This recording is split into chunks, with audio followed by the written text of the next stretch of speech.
Who lives, who dies, who returns to the afterlife from whence they came, and most importantly, who gets slimed. This is the ending of Ghostbusters Afterlife Explained. Obviously, spoilers ahead. Arguably the most important character in Ghostbusters Afterlife is Phoebe, the brilliant young granddaughter of Egon Spengler. It's Phoebe who cracks open the mystery at the heart of the film and forms a connection across generations of her estranged family in the process. At the beginning of the film, Phoebe is an outsider not just in Summerville, but in her own family. By the end of the film, she's the heart of her extended new family and friend group, a hero to the world, and a newly minted Ghostbuster, continuing the tradition set up by her late grandfather. We see Phoebe's journey to self-actualization, but the question remains, what happens to her next? It's easy to imagine her as the first junior member of the Ghostbusters, attending a fancy science-based New York City school by day and wielding a proton pack by night. It's also easy to see her staying in Summerville for a while, archiving and continuing her grandfather's work as she digs deeper into the mysteries of Gozer. Whatever happens, Phoebe has a bright future, not just because of what she's achieved, but because she's learned how to really be herself. Though his personal journey in the film is considerably less developed than his sister's, Trevor Spengler still gets an arc across Ghostbusters Afterlife. Though he definitely considers himself the cool one in his family, Trevor is still a bit of an outsider thanks to his fresh arrival in Summerville. By the end of the film, Trevor has become a Ghostbuster of sorts alongside his sister, despite his lack of scientific knowledge or particular enthusiasm for the paranormal. What he does have, though, is a sizable sense of mechanical wisdom, as evidenced by his ability to fix Ecto-1, with only a tiny bit of supernatural help from his grandfather. It's easy to see him sticking around Summerville, but it's just as easy to see him moving to New York City, where Trevor could become the Winston of the next generation of Ghostbusters. He's not a scientist, but he's a hard worker with a sharp mind, and he's willing to dig in deep for the people he cares about. At the beginning of the film, Callie Spengler feels like a failed mother. She hasn't been able to make life in the city work out, her kids are growing and changing in ways she doesn't fully understand, and her only refuge in life is a broken-down old house in the middle of Oklahoma, left to her by a father who never had time for her. But like every other member of her family, over the course of the story, Callie finds a new sense of purpose and realizes the father she never really knew not only cared about her, but did everything he could to protect her from forces she couldn't understand at the time. A new sense of purpose also comes through the arrival of Gary Gruberson, the local seismologist and teacher who not only adores her, but adores her kids as well. So what happens to them next? Having made peace with her family's past, Callie seems ready to build a new future with Gary, whether that's in Summerville, New York City, or somewhere else entirely. A new family unit has grown out of the ashes of the old one. Though much of the film centers on the Spengler family, a good portion of the plot in Ghostbusters Afterlife is pushed forward by the kid known as Podcast, Phoebe's summer school friend with a deep interest in mysteries and other assorted occult lore. Though Phoebe brings the scientific know-how and observational powers to the team, Podcast brings the belief in the supernatural that allows her to see what's right in front of her, and the research skills to dig into what's really going on. By the end of the film, it's clear that he's basically the Raymond Stantz of the new Ghostbusters team, and Ray himself makes it clear that he's a fan of the young podcaster. Obviously, Podcast's role in what went down in Oklahoma could mean a big boost to his subscriber base, provided enough people know that anything went down at all, but it will also mean his appetite for more supernatural mysteries will only grow with time. Ghostbusters Afterlife is largely set in Summerville, Oklahoma, an out-of-the-way former mining town that's basically a tiny dot on the map with seemingly nothing to show for itself. By the end of the film, though, Summerville has become the epicenter of supernatural activity on Earth, as the discovery of a temple built by an eccentric architect to summon an ancient Sumerian god propels the Ghostbusters into a new adventure.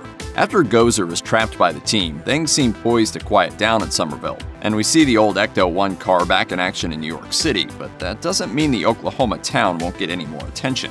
If it truly did serve as the force behind a supernatural reawakening, it's bound to attract all manner of investigators, scientists, tourists, and media. Podcast won't be the only person investigating its mysteries anymore, and that could both lead to good and bad things for the town. Alleged ghost sightings and related supernatural occurrences have been reported across the entire tri-state area. In the original Ghostbusters, the team faced Gozer as the ancient god took the form of a giant representation of the Stay Puft Marshmallow Man.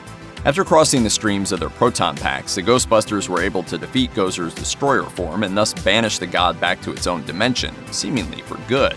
Of course, we now know that Gozer was just biding their time until they could re-enter our dimension, but thankfully Egon Spengler had developed a plan. Instead of just banishing the creature yet again, he built an elaborate high-powered trap on his homestead in Oklahoma, waiting for the moment that he could lure Gozer in and spring it. It didn't work for Egon, but his granddaughter, her family and friends, and the surviving original Ghostbusters were able to capture the creature.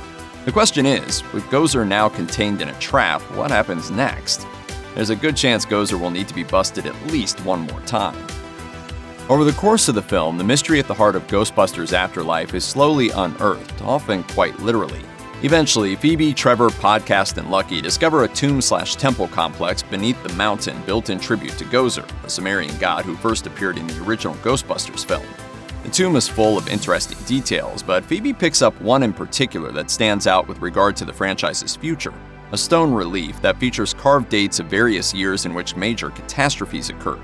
What's especially interesting about these carvings is that there appears to be another partially obscured date carved into the rock sometime after 2021. It's difficult to make out exactly when it is, but Gozer's closest followers probably have some idea, and the presence of the temple in Oklahoma suggests there could be others out there. So what future catastrophe awaits this next generation of Ghostbusters? Time will tell. Ghostbusters Afterlife is a movie packed with cameo appearances. Though she was confirmed to be a part of the film months before its release, one former Ghostbusters star waited until the very end to show up: Dana Barrett, who developed a romance with Dr. Peter Venkman in the first film and rekindled it in the second. Dana finally appears in a mid-credits scene in the film that echoes our first meeting with Venkman back in 1984, as she runs his old shock treatment ESP test on him.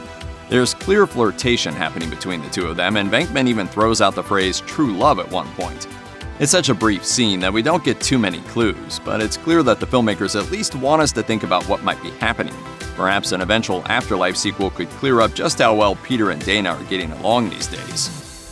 In one crucial scene in Ghostbusters Afterlife, Phoebe calls the old number in a vintage Ghostbusters commercial and is connected to Ray Stantz's occult bookshop in New York City. After a little nudging, she's able to get Ray to tell her a little of the backstory behind the breakup of the Ghostbusters. According to Ray, it had its roots in two things: Egon's obsession with the re-emergence of Gozer and an almost complete lack of new calls for supernatural assistance. There hasn't been a ghost sighting in 30 years. Gozer's return obviously shook at least a few ghosts loose, and at the very end of the film, we see Ecto-1 back in action. But how many ghosts are there to really bust? Gozer is, after all, in captivity now, and the portal that awakened the god of destruction seems to be dormant. Has something else shaken loose that will guarantee continued work for the team, or are they just going to do what they can with what they have for as long as possible? Obviously, a sequel would help to clear this up quite a bit. In the post-credits scene of Ghostbusters Afterlife, Winston Zeddemore and Janine Melnitz meet in New York City to discuss the future of the Ghostbusters team. Winston's success in the world of finance means that he has considerable resources at his disposal, enough to buy back the firehouse, restore Ecto-1, and get the team up and running again. The question remaining is what exactly that team will look like once Winston and Janine are all set up again. Will the Spengler family move back to New York and be part of the next era of the company, with Janine and Winston running the show behind the scenes? It seems likely that if Winston and Janine are back in the game, Ray would have a hard time not lurking around the firehouse himself, training new recruits. And Venkman? Well, he might not care for busting anymore, but even if he doesn't, he could be persuaded to handle the marketing side of things. It's easy to imagine the crew coming together with the Spenglers to launch the next phase of Ghostbusters Incorporated, and perhaps even do what previous sequel ideas had in mind and franchise the whole thing, with locations in every major city. Whatever the case, the old firehouse is about to power up again, and that trap grid in the basement might have a few old terrors still lurking in it. Though Phoebe is the star of Ghostbusters Afterlife, you could make the case that the most important character in the overall story is actually her deceased grandfather, Dr. Egon Spengler. By the time of Afterlife, Egon is a ghost, lurking in his house in Oklahoma and biding his time until his genius granddaughter puts all the pieces of his plan to defeat Gozer together. While that happens, we learn that somewhere along the way, he decided he had to make a massive sacrifice in his quest to keep the world safe from a dark god. When he couldn't convince his fellow Ghostbusters that Gozer was about to resurge, Egon instead cut himself off from everyone with the exception of Janine, moved to Oklahoma to be near the old Gozer site, and abandoned both his family and his friends for their own protection. Do you have any hobbies? I collect spores, molds, and fungus. It's a move that speaks to his obsessive nature, but also to his ability to think in terms of the greater good. Egon's choices could easily be dismissed as part of his character as the coldest Ghostbuster, but it took an enormous level of love and care for the people in his life to do what he did. It was a sacrifice that the film only scratched the surface of, but in the end, it proved that Egon Spengler may have had the biggest heart of all of the Ghostbusters. Check out one of our newest videos right here.